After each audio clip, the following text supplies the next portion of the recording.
A very good evening to all my viewers. I welcome back all of you to this Getty Talk Live session.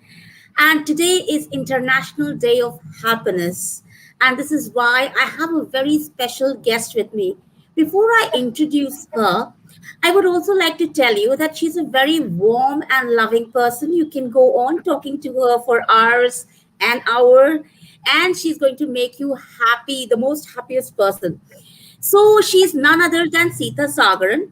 She's an award winning personal development trainer, a lifestyle consultant, motivational speaker with a background in English and psychology. And especially, she specialized in counseling, including crisis and trauma. She has also been a speaker at the Women's Economic Forum in January 2020. She is the co author of the book, two books rather, Women Who Inspire and Your Dose of Motivation. Ma'am, I'm really happy that you are here, once again after our panel discussion on March 8th. I was looking forward for this session and there was no other person I could think of. So, the topic that we have chosen, secrets to happiness, that we decided to speak about. I want you to, in this age of stress was always there. It's not that we are experiencing this in this time. Everybody in every century, but the stress and the reasons of the stress were different. Now it's more of competition and going ahead in life and happiness and personal professional balancing that. So I would like you to, highlight the secrets of happiness. The floor is yours. And yes, viewers, you know me. My name is Shilpi. I'm the relationship manager with the Global Education and Training Institute. And here is Ms. Sagaran for all of you.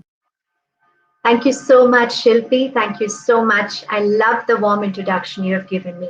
And it's been a pleasure interacting with you too, and once again, being on the same platform. Thank you. So, big thanks to you, and of course, to the Global Education and Training Institute India. Thank you. Now, when we talk about happiness, I'd like to tell you all a story today. So, there was this young man who was in search of happiness. And he came to know that in his town, in the far end of the town, there lived a man, a wise man, who would give him the secret of how to be happy. So this young man, he walks up, taking the road, he walks and walks. You might wonder why he didn't decide to maybe get into a car, but let's stick to the atmosphere of the story, shall we? So he walked and he came across this beautiful, beautiful mansion. Now he was a bit surprised because, according to him, he thought that, people who are trying to achieve happiness will be living in a very modest place, in a more simpler and more humble environment, or so he thought. So when he went in, he was very surprised to see the whole place was bustling. There was a lot of food on one side, literally a feast. There were people sitting and chatting, and there was the wise man. The wise man, seeing him, smiled and asked him, "Yes, what can I do for you?" And this person said, "I have come to learn the secret of happiness from you." So this person said, "Before we start talking, there is one thing I want you to do. Before you know the person that you wish to speak to and find out a secret from, you should know where the person lives," he said. He gives him a spoon in which there were a couple of drops of oil, a very small, tiny spoon, and asked him to take a round in this castle and said, "You come back, look around, and then come back and tell me what you saw." So this man was holding on to the spoon and walking. He walked through the whole castle, but he didn't see anything because his concentration was on that small spoon with the oil. So coming back, this man asked, the wise man asked, "What did you see?" And he said, "I didn't see really much." He said, "You didn't see the beautiful paintings? You didn't see the lovely carpets? You didn't see the interiors of the castle?" And this man said, no. So he said, you need to go back and see everything and then come back. So he goes again. And after coming back, he said, oh, I saw this. I saw how beautiful the castle was. I saw the garden. And looking at the spoon, he realized there was no oil left on the spoon because it had all spilled off. So this man, the wise man, told him, now what is important for you to realize is making sure you have a balance in life. And that is one of the important keys to achieving happiness. So while we are enjoying life, we need to also be aware of our responsibilities, of things we need to do. And that is where the spoon comes into the picture. But at the same time, while being conscious of our responsibilities, we need to not forget the beauty, lots and lots of things we are able to enjoy in this world as well. So balance is the key, dear viewers. And I hope you like the story. But the first thought when people ask me about happiness and some of the tips to happiness, I think the first tip that comes to my mind is giving. Yes, you heard it right. It's giving. Because the joy that you get when you are helping someone, when you are making someone's life better, when you are reaching out and guiding someone, it doesn't always have to be through financial means. It could just be giving a shoulder to cry on, or it could be some wisdom that they are asking you to share, which could help them. It could be any of that. But giving is the first step that you can think of in becoming happier. The next step that crosses my mind is about relating. And when I talk about relating, it's about, you guessed it, relationships. Now, why are relationships so important in terms of contributing to our happiness? I think for obvious reasons, because relationships are known to nurture, are known to give us a sense of joy and a feeling of belonging. So, cultivating desirable, positive relationships is very important. At the same time, being realistic about relationships is also very, very important.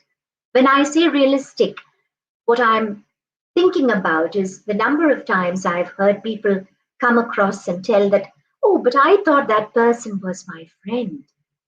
Now, looking at the picture, whose fault was that? Was it the friend, or was it the person who thought that other person was their friend? It comes from over expectations. Imagine if you were in a relationship and you thought a friend was your friend, but in all humility, that friend never knew that you considered that person as a friend, and that person just thought of you as an acquaintance.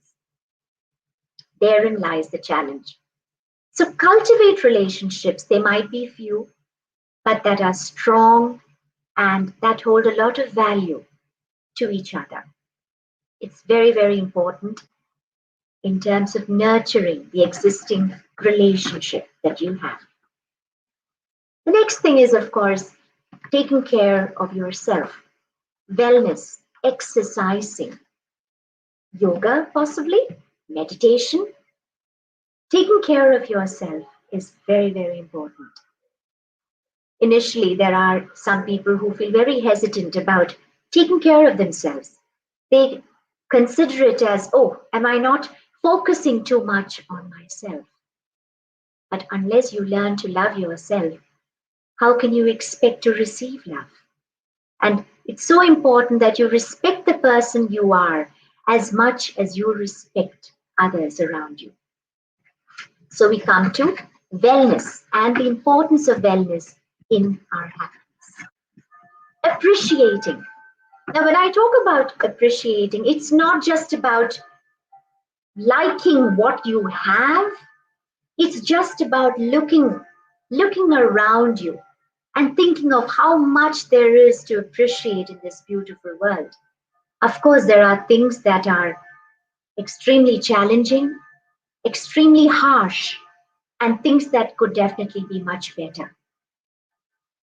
However, there are still things that you can definitely appreciate and consider with a sense of gratitude. How many people are able to lead the life that you lead? How many people are able to enjoy good health that you have? And how many people are able to be part of a loving group called family that you belong to? And even those people who may not be a part of family, they will definitely be people who love you and who are around you, who consider you as one of their own. Appreciating is another important segment, I would say, as far as happiness goes. The next thing would be trying out. When I talk about trying out, it's about learning. I was just speaking to Shilpi a few minutes before we came live.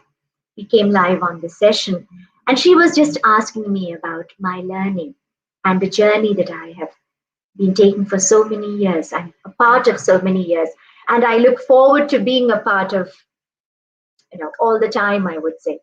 Learning is something that will also be very uplifting, because one of the things I realized is that how much it nurtures and how much it gives you a sense of purpose and enhances the focus you have on life.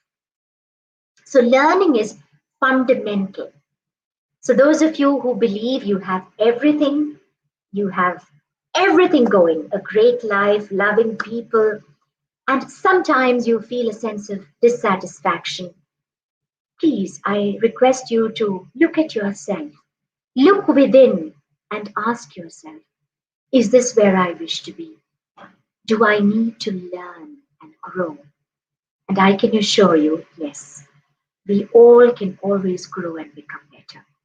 So, learning is the next key to happiness.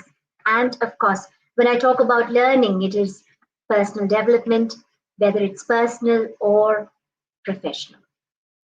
Direction. What are the goals that you have? How many of us have actually thought about goals from the perspective of what is our passion? I come across people who are in their 50s, and some of them even in their late 50s and 60s, who tell me that they have everything. They have a lovely family, they have a great job with benefits, they have no problems regarding money, but they are not happy. They are not satisfied with life. So I think herein lies the question to all of us. Are we moving towards our goal, or are we working towards reaching the goal that we wish to? Or are we just like a boat on the ocean, which has no anchor and the current is taking it to different places? I think, unfortunately, for a lot of people, they have got into a certain space in their life because they may either have been told to that that is the best area to take, or they would have found people whom they love and they admire moving in that direction. So they decide to take that direction. But are you on the journey that you wish to really be on? I'd like you to think about it. So be aware of the direction you're taking, because that is very, very important and adds a lot of impact in the state of happiness you're enjoying today. Next thing is, of course, resilience. When I talk about resilience, it's about the tenacity to overcome challenges. How many of us are resilient? Resilient when it comes to facing challenges. Life need not always go smoothly. As we all know, there can always be challenges, barriers, or stepping stones that are there for us to learn better. How susceptible are we to learning in such situations? And that is where resilience comes in as a factor. Now, when I talk about resilience, I would like to talk about toxicity. And when I talk about this, I would like to remind all of you that it's very important that in our journey in becoming better, more and more resilient, we are able to accept, acknowledge emotions or situations that could cause us a lot of deep-rooted, perhaps anxiety or stress. How well we tackle that, of course, is important. But are we acknowledging it in the first place?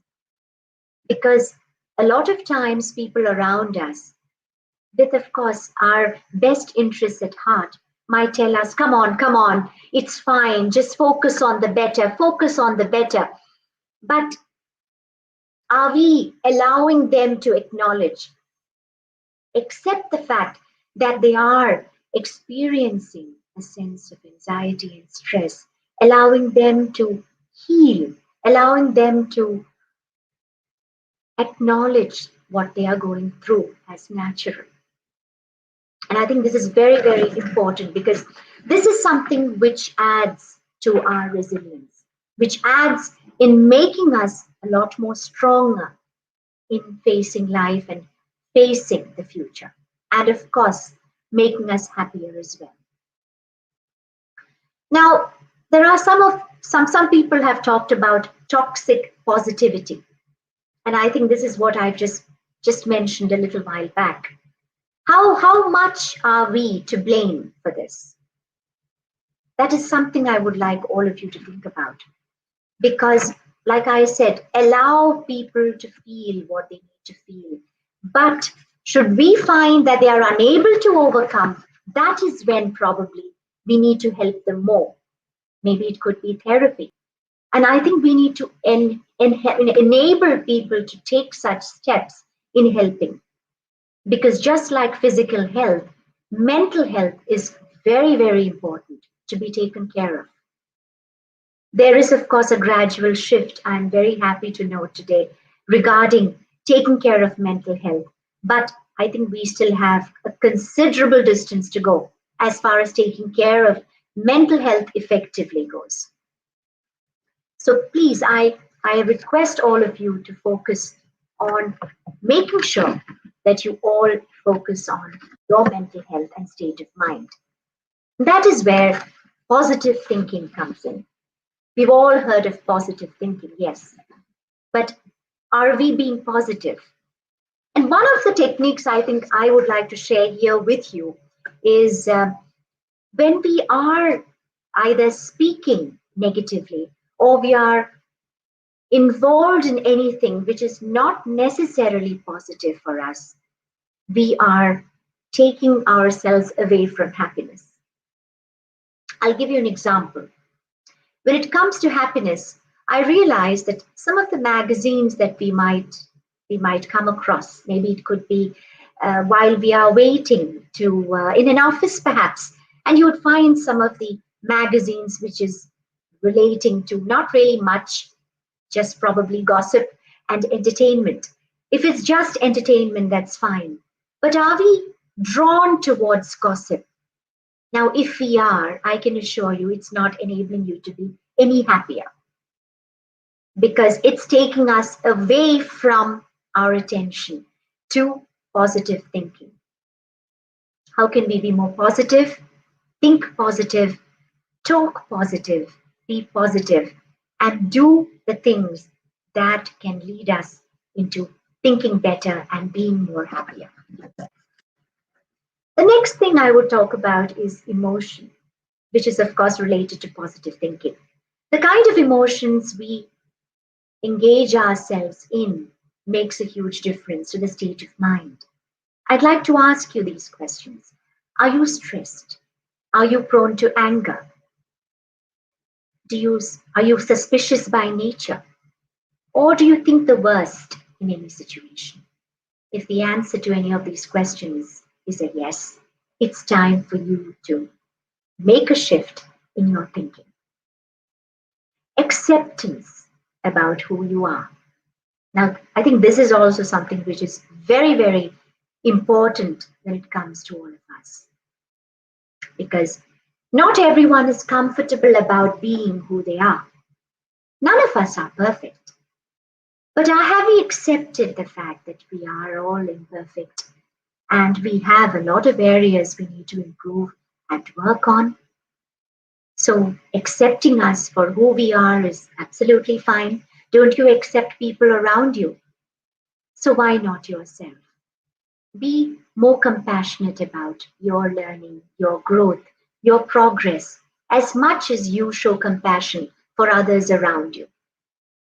So, please, please focus on accepting who you are. And I think another area which I would like to focus here is about finding meaning in your life. Have you found the focus that you are looking for? Have you come to the understanding and realization of what you are meant to be? If not, I would strongly recommend you to get to know yourself. Ask yourself, what are the areas that resonate with you in life? Are you probably someone who's very happy being a social worker? Or are you absolutely happy being in the corporate world alone all the time? Or would you like to have a balance? Ask yourself, because these are all questions that really add value to who you are, what you are, and to the happiness that you can achieve. Thank you so much for watching me, and I hope that you've all been able to enjoy the session as much as we have enjoyed bringing the session to you. And wishing each of you a very, very happy life ahead. And I'd like to hand it to Shilpi, who's ready to ask me a couple of questions. Thank you, Ms. Sagaran, for being so nice and soft spokenly. You in such a subtle manner you have given the secrets to happiness. Ma'am, there was a term you used, toxic positivity, if I have heard it correctly. Correct, correct. If I heard it. Yeah. Yes, So can you you are just absolutely, define it a bit? absolutely. I think this is something that we all, I'm not sure how many of us are aware about, but it is basically when we are trying to help, despite having the best of interests at heart, we are trying to help someone by literally smothering the feelings that they need to literally experience because they have to let it out of their system. For example, if suppose someone is in mourning, a loved one has passed away, how exactly are you comforting that person whom you care for, who has lost that person that they have loved? Are you allowing them to let go of their emotions, experience the sorrow, come to terms with the fact that they will no longer have their loved one physically with them? Or are you in a rush to make them feel better that they don't have time to grieve? So I think this is something which is very, very important. In fact, just a couple of weeks back, my daughter was just discussing this subject with me, and I was actually quite taken aback because it never struck me that this could be something which is toxic. As someone who believes in positivity, I had always, whenever I speak to people, I always keep requesting them to focus on the positive, think about how lucky and blessed they are. But this is also an area we need to acknowledge and acknowledge with respect. So I think I have to thank my daughter for actually having talked about it a couple of weeks back so that I'm able to share this very important topic with you when we are discussing happiness. I hope I was clear, Shilpi. Yes, yes, yes. So ma'am, coming to, like, we were talking about happiness. Um, would you like our youngsters advise them? We know, as adults, meditation, reading good books, doing all these things, and somewhere we also know how to make ourselves happy. But for youngsters, Yeah, I mean, recently we hear so many suicides taking place. People, I mean, they feel life is so cheap. Can they just end it just because one little thing is not working according to their wish? And especially, this is very much with the youngsters. So, happiness, is it equivalent to success in all walks of life? I mean, can't we take failures? Not failures. I wouldn't even call not achieving something as a failure, because there are so many other things to achieve in life. You know, so how would you advise them that what is the secret of happiness for them to not get themselves into such negativity so as to take their lives? Thank you. Shilpi, you have actually put across a very powerful question here. And I'm very, very grateful that you have brought this up because I think, in terms of the feelings that probably youngsters go through, I think the number one suggestion I have for them is yes, it might be very, very challenging for some of them, but to become closer to their parents if possible, or become closer to someone whom they are able to look up to, who's able to guide them well, and whom they are able to communicate effectively. Because I think it makes a huge difference when you have someone whom you are able to look up to. And that, number one, makes a big difference. Number two, Shilpi, I think today, in today's, I would say, extremely technologically advanced world that we are a part of, I think keeping away from social media, other than probably for professional purposes or perhaps Yes. for learning, it's a good idea to balance how important that plays a role in your life. Because unfortunately, I think when we talk about positive toxicity, I think we need to also understand that unfortunately, social media also creates this illusion for people that, oh, you are in such a situation, but look at how others are. They are doing so well. Look at their photographs. Look at how many likes they have got. And look at all the places that they have been to. And where are you? Yes. Yes. So I personally think that it's very, very important to have a balance. And for this, I really appeal to the parents. Get to know your children. They are wonderful. I have immense regard and respect for today's generation because they are not the generation who would just listen to whatever you tell them because you're telling them. They would like to listen to you if you make sense. If you don't make sense and logic, they will not listen, which I think is fair enough. So please get to know them. And the more we get to know them, we are also able to learn from them better.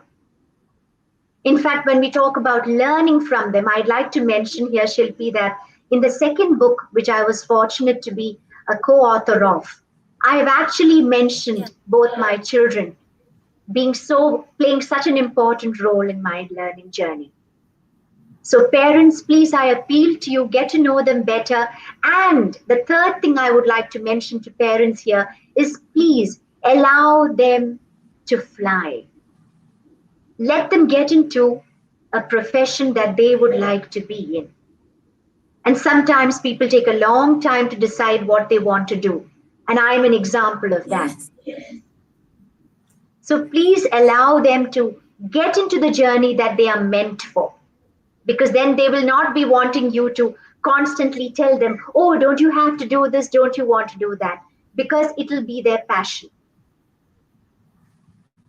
I hope I've been able to answer to some extent. Ms. Sagaran, there is a very important question coming from our audience, and although we are running short of time, but still I would like to put it up because I Absolutely think your fine. answer might, it will help this gentleman greatly. He Sure. says, I am depressed person. I mean, it's so, I'm a depressed person and getting more stressed mind always. And he says, I want to focus on my work, but I think so he's not able to do that because of his depression. So he says Okay. how to overcome depression. So now, first of all, this depression word has become so common that even a little worry, if we have it, is natural. We are human beings. We can stress out a little things also. But this word has become so common that even small children, and I've heard, oh, I'm depressed. So this term is being taken so lightly. A little worry is categorized as depression. So would you like to tell this gentleman, first of all, what is depression? How serious is the word depression? Maybe he's just worried. Maybe he's just worried, but he is using it as depression. And then, yes, something to do with it so that he can focus on his normal life. Thank you, Shilpi. I think what I would like to mention here is that it's unfortunately a fact today that the word depression is being used a lot more. And this does not Yeah, help people who actually are undergoing the stress and anxiety of the actual yeah, state of depression they are in. So, what I would like to recommend, and please do not get me wrong, the gentleman who has now just asked me this question, what I would like to ask you is I want you to ask yourself on a scale of 10 how long this has been happening, the state that you are in, number one. Number two, have you ever spoken about this to someone? Have you ever taken help? Now, when I'm talking about taking help here, I want all the viewers here today to please understand that it's perfectly fine if you need to take help for your mental health. So, if you require the assistance of a therapist, if you require the assistance of a psychologist or a psychiatrist, please do not yes, hesitate. And do not yes, for a moment even think, oh my goodness, what will others say? It is your life. You deserve to be healthy and you deserve to be taking care of yourself. Imagine if you had a headache or if you had any other physical ailment, you know that you would take help, right? And at the same yes. time, if you were not well and if you ignore your physical state that you are in, will it not get worse? So, if you believe that you would definitely benefit by talking about the state that you are in with a professional mental health professional worker, I would definitely strongly suggest you to go ahead and do that and not waste any time wondering what you should do. Because when you reach out to them, for all you know, they might just be able to help you and guide you and support you. And or it could also be you might perhaps need some further assistance. But whatever it is, please take the necessary steps in making sure your mental health is well, because it definitely will affect your physical health sooner or later. Thank you so much. Thanks is also being said from this gentleman. He says, thanks a lot, ma'am. So, ma'am, I would now thank you for giving time to us. I think you were just busy. You just got up from a meeting and came to us. So, thank you for again for spending some time for us and giving us this beautiful secret to happiness. And for our viewers, yes, happiness doesn't mean that you're devoid of stress or worry. That's a part of human life. What happiness is all about that you enjoy your worry also. You do not give it that much of importance to it and enjoy all the bliss that you have in life. So, with that, I would like to end this show. And yes, I would like to inform my school heads and my teachers who are watching it that Getty is committed to teachers training, quality teachers training, and which we are about to begin in April. For further information, you can call on the number which you can see on the banner below. Thank you once again, and a very good night. Thank you so much, Shilpi, and of course, Getty once again. And I would like to wish all our viewers the very, very best.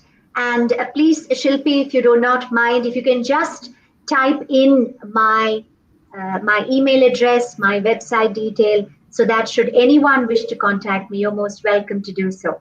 Take care and Thank wishing you. you all the very Thank best. God bless. Thank you, Shilpi. See you.